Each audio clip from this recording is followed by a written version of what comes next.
Hi, I'm Mother Barbara, and I would love to read to you just a tiny little bit of a book that I just found and is suddenly my very favorite. And it is called All Creation Waits. And it is by a woman whose name is Gail Boss.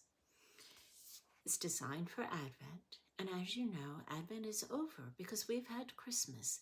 And Advent is our time when we wait and we prepare ourselves for the coming of Jesus. And so we celebrated that together on Christmas Eve, and it was marvelous. Today, we're still in the season of Christmas, but tomorrow it's a brand new season. It's the season of Epiphany, when we focus on the light of Christ that comes into our world in surprising and creative ways. But this book is designed to think about how darkness isn't an end. It is actually a door into the beginning. And one thing I love about this book, on every single page, it says the dark is not an end, it's a door. It's the way a new beginning comes. So that's something good for us to think about.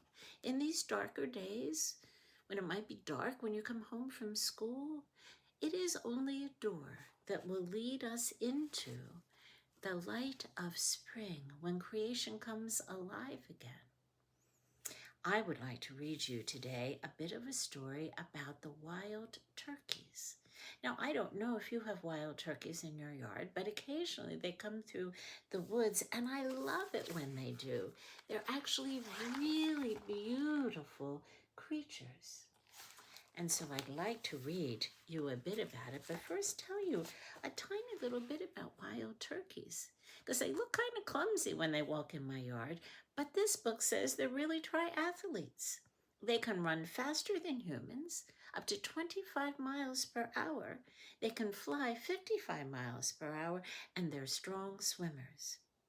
But deep snow cripples them. And as we prepare for a snowstorm tomorrow, it made me think about how are the turkeys on this forest, on this mountain, settled in to survive the storm. So let me read this to you. 6 wild turkey hens, that means they're females, they're mamas, run on long, strong legs to the forest slope. With long, strong toes, they shovel away shallow snow, uncovering treasure, acorns and beech nuts and hickory nuts. They cluck, purr, and gobble, nuts being the best belly-warming food possible.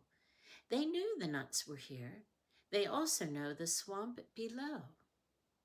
Grow salad greens they can eat when deep snow buries their treasure. That's why they choose this slope for their winter home. For the trees, too, of course, big firs. For when blizzards roar, the fir boughs offer shelter. Fluffing their feathers, they call to each other, "In this good place, we'll be safe together."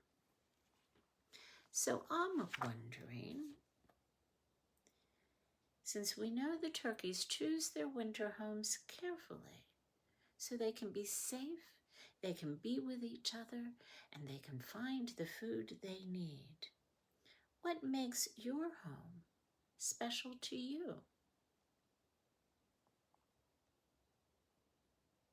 And then I wonder, how do people, maybe yourself, maybe your family, like the wild turkeys, comfort each other during hard times?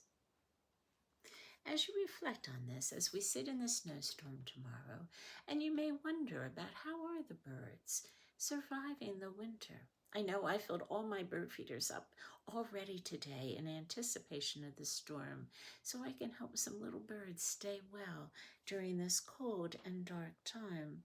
But always remember, the dark is not an end, it is a door. It's the way a new beginning comes.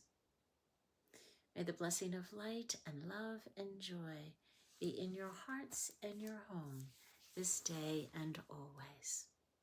Amen.